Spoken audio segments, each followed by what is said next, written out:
Boston goes 20 of 40 from downtown. 22-point loss for the Knicks, ties their worst home playoff loss in franchise history, and their series lead is now down to 2-1. Great to have you with us from our Delta MSG studios. Bill Pito along with Alan Hahn and Wally Zerbiak. We talked about the three-point shooting, Alan. Coming in this series, Boston 25 for 100. There's that old mathematical term about reversion to the mean. Yeah. It only made sense that they would get better, but they were a lot better from three. 20 for 40. Is that the whole difference today? They outscored by 45 points at the three-point line.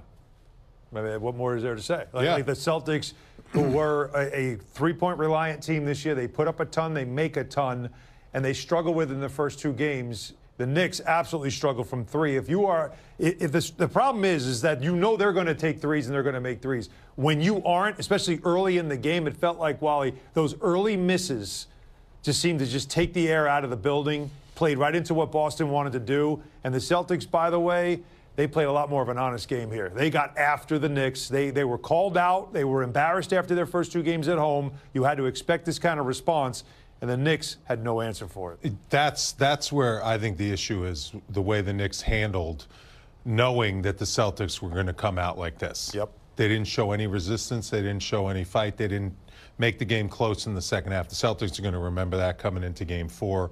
I said, walking over to the Garden, I said, I think the Celtics are going to be ready today. I think the game for the Knicks to get is the next one. Yep. Game 4. They're going to have to come out with a totally different mentality. Yeah, you can make excuses when the threes go in, when the threes don't go in. But I just didn't like the way the Knicks team fought today. On their home court, with as big of a game as it was, they need to completely figure out how to come out and show the Celtics that they're not just going to win 4 in a row. Because it's not just not going to be this game. Because they should have won the first two games, and the Knicks found a way to steal them. Mm-hmm. They better come out a completely different basketball team with a completely different mentality in order to compete in Game 4, because they did not compete today. It felt like, never mind, like early on again, the missed shots, a lot of them were in and outs. Listen, you can look at the box score and analyze the game, fine. But in the playoffs, it's between your ears. Well, this is why I was going here. Not in the box score, is fumbling the ball. The box score, I wouldn't even look at it. Did you hear what I said? At it. I don't even care about it. Did you hear what I said? Yeah, no. Of course not. I'm not looking at the box score. Early in the game, fumbling the ball, not being able to grab a loose ball, grab a rebound, like the littlest things. The Knicks looked nervous on their home floor, which is up 2-0 against the world champs when you had them on the ropes. They did, and they're going to have to figure. It's one game, yes.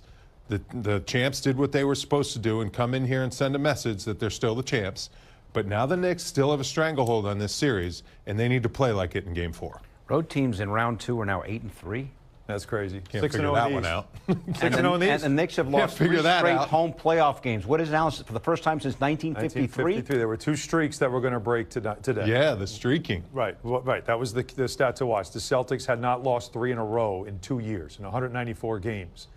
The Knicks haven't lost 3 straight home playoff games in the same playoff year since 1953. That's the one that broke.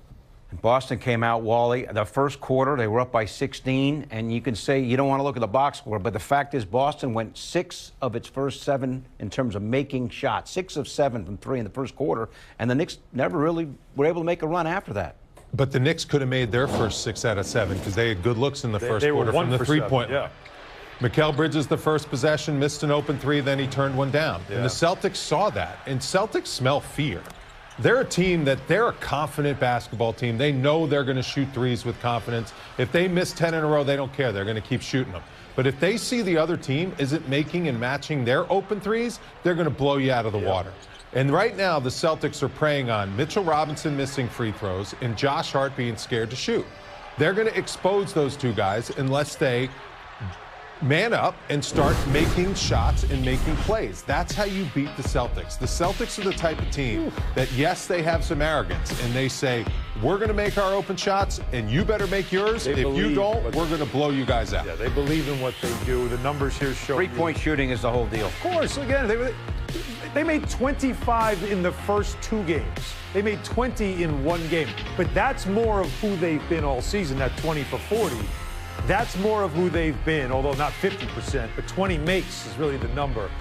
And for the Knicks, the 5 for 25. It doesn't matter who you're playing. 5 for 25. In today's NBA, you're not winning a game. You're not. The Knicks have matchups they can exploit. When Pritchard comes in the game, post him up, Bridges, Brunson, every single time. Get other guys out there on the floor. Make the Celtics pay for putting him out on the floor. Because that guy is not missing. Yeah. He is an outstanding three-point shooter, 6th man of the year. If you let him stay out there on the floor, then he will absolutely kill you. I mean, you got all guys turning down open threes to get him the shot because they know he's not missing. This guy is automatic. Horford was in the corner. He had an open look. He kicked it to Pritchard because that's how good of a shooter all his teammates know they are. That's at the buzzer first quarter, by the way. You got to know that's what he does. He's always at the end of the quarter, the buzzers. That's his thing.